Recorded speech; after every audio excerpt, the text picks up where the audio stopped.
Welcome to the Q Podcast. Q is about conversation. If we're really concerned about ending poverty, we've got to be more concerned about creating justice. Our cultural products as Christians need to both defy and resonate with the culture. And God's doing amazing things. His church is expanding, His church is growing. It's not what's the purpose of my life, it's what is the purpose that's been assigned. Stay curious, think well, advance good.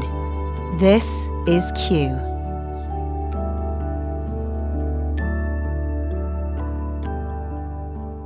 Welcome to the Q Podcast. I'm Gabe Lyons, and today we're talking about cities and why cities matter. And this is a passion of ours at Q because we understand that change really happens on the ground. It happens locally. So while we think well about issues, while we try to engage and make sure we're aware of the conversations happening and how to engage those well, the real advancing of good always happens with those closest to us and usually around topics and issues we care about locally that are affecting our neighbors.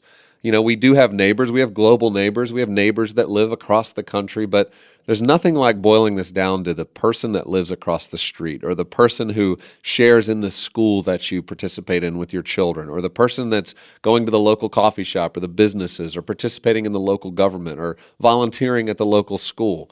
In so many ways, local is where our lives are obviously lived, and how we think about our role in our cities matters, and it's going to matter more and more as time goes forward. You know, one of the things we've learned and seen as people project out populations is that the majority of the world is moving into cities, that people want to be in environments where they're walkable, where their life starts to overlap, where there's more proximity. We see younger generations gravitating towards this way of life. And for many people, it's all they've ever known, but for some, they've never quite experienced life in that way. They've grown up in rural environments or never quite had that experience. And it's one of those things where Rebecca and I, when we lived in New York City, we had this experience where we started to understand why people love New York City, why they love living in proximity. And it forever shaped the way in which we've decided to live our life going forward, to where we want proximity. We want overlapping relationships. We want to be participating more closely to where we live and not spending as much time commuting or driving in cars or spending so much of our time wasted and not able to actually understand how our communities are being affected and how we can have a role in it. Of course, the local church is a huge part of this. You know, the church has a call to be in the midst of the conversations happening in our cities, to care about our cities, to make sure that the people who come to our churches understand that they have a role not just to evangelize the people in our communities, but to actually be a part of renewal, of trying to find the things that are broken and fix those things by letting the Holy Spirit transform real people and also institutions. And so that's a lot of chatter about cities because I want you to hear in the next 7 minutes a talk and an interview conversation we had with Chris Horst. And Chris is somebody who's been a partner with Q in many ways. He in his own right is an incredible leader with an organization called Hope International. And with Hope International, they do microfinance. They understand what it means to invest in real people's lives in local communities as a local bank all around the world. They exist in over 16 countries, and so they're very good at understanding how to create change by using economies, by helping maximize the empowerment that individuals feel to go and build and to create culture in their local area. And so we talked with Chris about specifically his own life in Denver because personally, Chris has been very involved in what it means to shape the city of Denver where he lives with his friends. And there's a community of leaders now in the Denver area who have been working together over many, many years to be a part of contributing to their city. And so I want us to listen in and hear how he's thinking about cities, why cities matter, and why we at Q feel called to be a part of the work of cultural renewal as part of how the kingdom of God moves forward, how we can think well about that.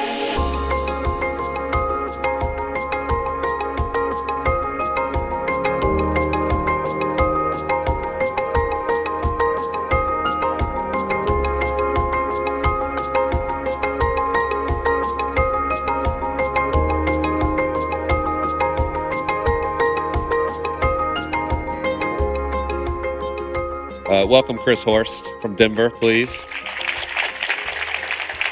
So here's a few facts. After Q 2 years ago in Portland, we had a deep conversation with a couple of people from Denver. It was Stephen Redden, Jared Mackey, and Chris Horst about the potential of could we take Q from this national event where we do it for 3 days and do something local. And that was something that was in our heart too. How do we localize this instead of you just coming out to one location and you go back and you maybe met one friend from your city, but it was hard to kind of get movement. And so we decided to experiment with this. And back in September of this past year, we had our first event, Q Cities Denver. 200 leaders showing up from the Denver area, focused only on Denver. 1 day of talks, 18 different presentations that took place in that 1 day. And it was the beginning of something pretty cool in Denver. And I thought Chris could probably better tell you about what's happening in Denver more than I can. But I guess first question, why would you guys decide to pursue this? Because you guys were hunting me down saying, we got to do this. What was going on there? Well, we love Q. And so we just asked the question, what if we could bottle up all this common goodness and bring it to our city? And so that was really the question was, could we bring it to Denver? Yeah. And Psalm 37:3 says, trust in the Lord and do good, dwell in the land and befriend faithfulness. And for us, human flourishing starts at home. And so we needed to start with where we dwelled, and that's Denver. Yeah. What were some of your favorite memories from this past fall? Two things, a capstone to the event and then a lasting outcome. The capstone was the very last thing we did in the day, was one of the most respected figures in our city, Robert Gelinas, ended with an 18-minute love letter to Denver. And during that talk, he just communicated beautifully why he loved our city.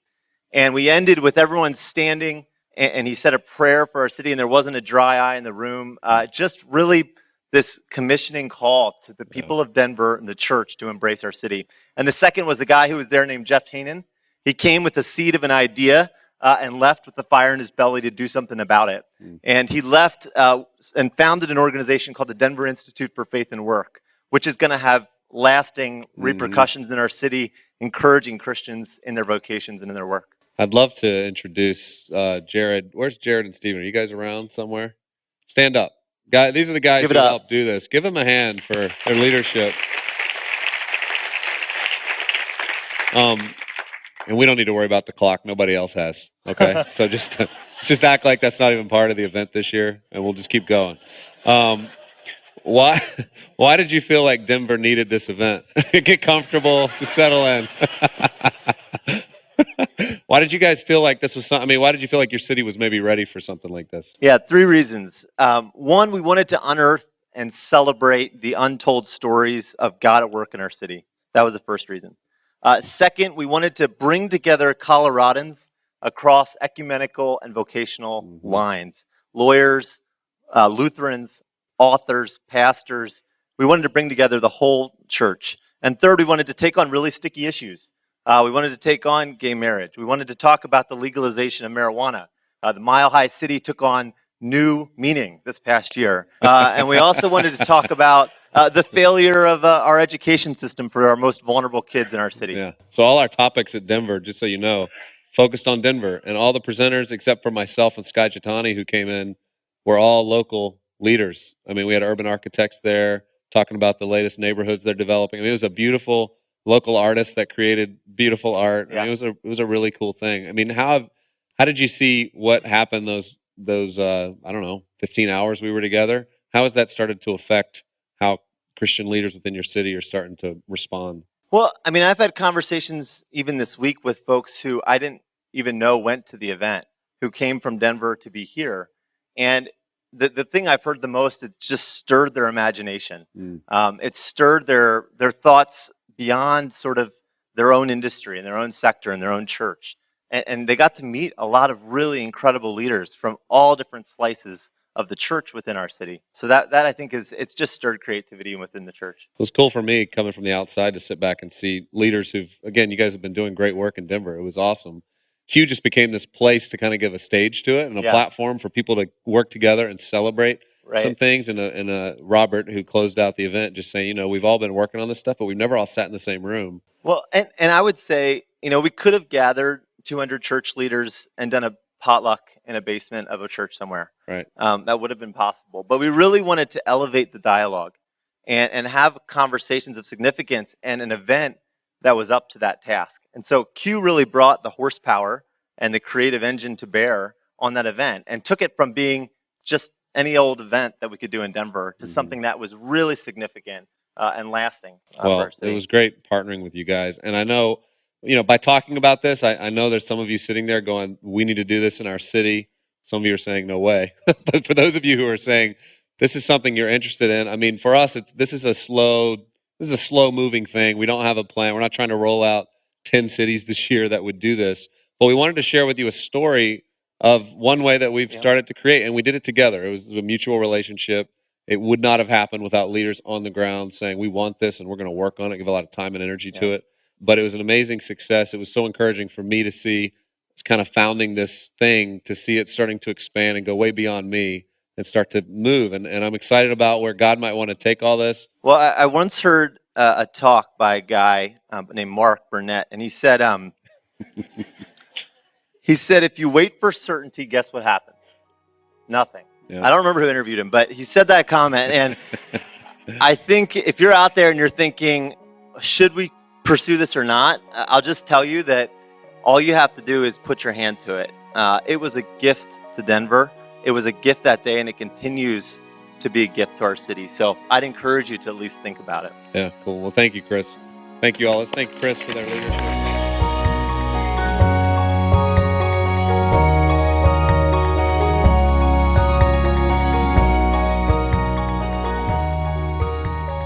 I hope you enjoyed hearing from Chris Horst, and he referenced something there called Q Commons. And I want those of you listening to understand that you have the opportunity to participate with us. Like, we believe part of how Q moves forward is actually by bringing this into local cities, local conversations where you can really specialize the kind of topics that you want your neighbors to learn about by partnering with us. And so once a year we do Q Commons. The next one's October 26th, and it's going to be happening in over 100 cities around the U.S. as well as around the world. And on this particular evening, we broadcast out 3 talks, Q Talks, that we've curated, that we've commissioned specifically to speak to this broad audience. But then you choose 3 talks from local leaders in your community who can address issues of concern where the people in your city need to know how can they do well in their city, how can they support maybe what the mayor's focus has been, or maybe areas within the community that you're seeing there's some struggle, there's some things breaking down, and there's a need for people to get involved. And Q Commons becomes the perfect way to platform those issues, but to bring people together to start solving problems. And that's what this is about. And so as we continue on in this podcast, the next person I want you to hear from is a legend in understanding cities. His name is Wayne Gordon, and he's somebody who moved into a neighborhood many, many years ago, and God has used to just transform this community. Maybe you've even heard of it, of Lawndale. And as the pastor of Lawndale Community Church, Wayne realized this couldn't just be a church that met on Sunday mornings. This was going to be about the community. This was going to be about being involved in every single area that anybody in their community touched. And you're going to hear in this short talk how they're thinking about that in the city of Chicago. Something we're hearing a lot about is Chicago and what's taking place with the crime rates. Just a year ago, 796 homicides took place, and it's become quite a political football to talk about how we're going to solve those problems. Well, we want you to hear from somebody who's living in the middle of that, who said, I'm going to show up in the midst of that, roll up our sleeves, and we're going to serve people. And so listen in as we hear Wayne tell us his story.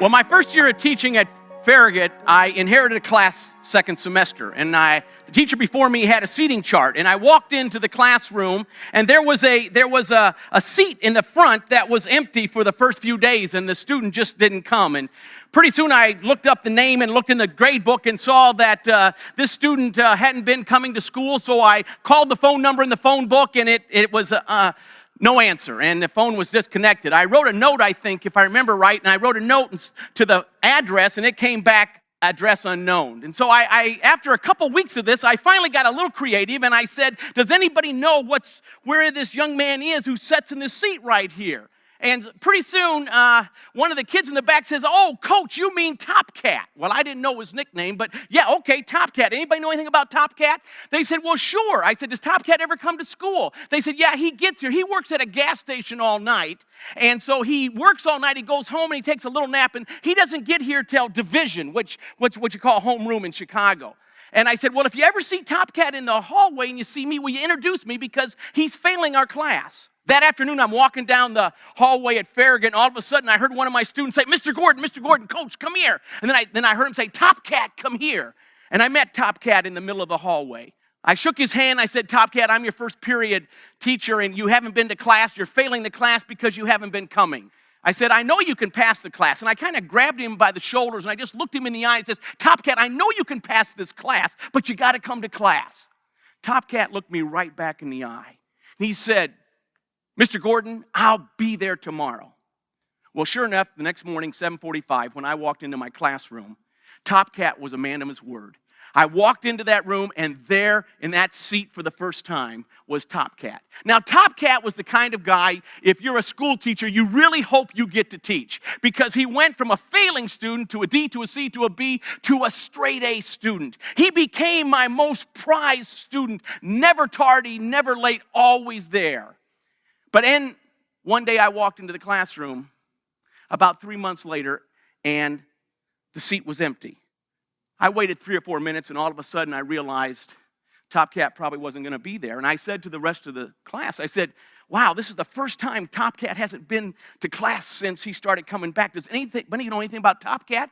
And the student in the back of the room, Coach, you didn't hear about Top Cat? I said, no, hear what? They said, yeah, there was a holdup up at the gas station where he works. He got shot last night. He's dead. And it was almost like they told me he had a bad cold.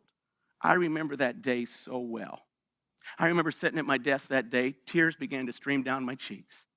I quickly went home. I looked in all the newspapers, no story about Top Cat. Looked at all the TV shows, TV stations, no story about Top Cat. I couldn't even find out when Top Cat's funeral was, and I didn't get to go to his funeral. You see, Top Cat is one of those nameless, faceless people that we call statistics.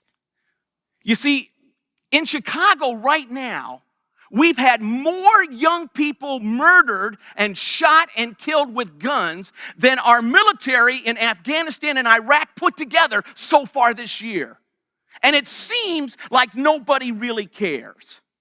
We have the equivalent of Combine over and over again, but there is no public outcry. There is no national weeping. But our poverty in America is so different than poverty in other parts of the world. The poverty in America is a poverty of violence. That violence has stemmed from this. Now, the very best way to deal with this is what we do in CCDA, Christian Community Development. One of our core philosophies is what we call relocation, or live in the neighborhood. And we live in the neighborhood. Now, you might have seen that movie, Blind Side, and, everybody thinks Sandra Bullock is this wonderful person, and that she goes into the inner city, she gets one kid out, brings him, lives with him. Well, I want to let you know that's the opposite of my wife. My wife, Ann, is 35 zeros times what happened then. She didn't go into the neighborhood and pull one out. My wife moved into Lawndale and lives there today. She's the hero of our relationship. She's the one that is nurturing all the people there, and we live our lives. Our family couldn't be there without my wife. We couldn't have raised our 3 children, and so we live out our faith in Jesus Christ. Now, some of you here may be called to do that, and we have some CCDA friends that are doing that here that are with us at Q. But most of you probably aren't.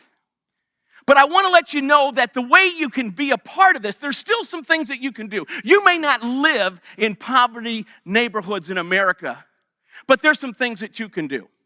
The first thing you can do is that you can be a listener. You see, what happens is most of the time when you come and help somebody that's poor, you don't go as a listener. We don't go as listeners. We go as people in charge. We know what we're going to do. One day my son Andrew said to me, and he said to us, Dad, why do you let all these white people come into our neighborhood? I said, well, what do you mean? He said, well, when they come in, and see, my son grew up there. He grew up in this African-American neighborhood. He understood both cultures a little bit. He says, Dad, what happens is that all these white people come in, and they do a little work one day. And Dad, they really don't do much. I mean, they paint a room, they fix a porch, they do a few things. And then when they leave, I've heard them talk, Dad, they think they've really done something big, but nothing has changed. But he said, Dad, what's even harder is that our people, when they come, I watch our friends, our neighbors from our church, is when they come, they step back. And when the white people leave, they feel inferior to them. And it makes them feel bad. You see, we've got to start coming as listeners. And then we must, you know what? One thing you could do to make Q better is this year, go home, and for the next year, develop a deep relationship with a person of color. And then next year, bring them back to Q with you, and so that all of our tables won't be majority white, but we'll have a sprinkling of people of color because we've got to listen. And if they're not at the dialogue, they're not at our table, we're not hearing their voice, we're solving the problems of the poor without listening to the poor. The second thing you can do is not only when you listen, then make sure that you're a learner. I can honestly tell you, 35 years in Lawndale, that the people of Lawndale have taught me far more than I've taught them. It's been a wonderful experience to do that. And then the last one is to be people that have longevity, that we stay for a while, that we do this. I often tell people, if you're not going to get involved in a relationship for at least 15 years, if you're not going to be involved with something in an African American or Latino poor community, don't do it if you're not going to be there for the next 15 years. These little sidebars do more harm than good. Rick Malnati of the great, if you want Chicago deep dish pizza, you need to know it's not any of these names that are out there. The number one by everybody's standards is Lou Malnati's, all right? Lou Malnati said, thank you for anybody from Chicago. Now the Malnati family came and we began friends and we began to dialogue, but you know what they did? They opened up a pizzeria in Lawndale. And for the last 15 years, they've been operating it. The first year we operated it, Mark Malnati came to me and says, Coach, this isn't working. I said, what do you mean? He said, we lost last year $170,000. He said, let me write you a check right now and we'll just close the restaurant. I said, Mark, if you wrote me that check today, there's no way I could do the good that this restaurant does here in our community. And so for the last 15 years, the Malnatis have invested over $1 million, plus it's been a place that we've been able to raise up. We do job training there. We hire people from the community, and it's made an unbelievable difference. Or maybe you're like John. And John, what John did, John committed himself to Rudy, and he's been a long-time commitment to Rudy. He's helped Rudy get a place to shine shoes in downtown Chicago, even though Rudy often falls off the wagon and uses drugs again. You see, Christ in you, the hope of glory.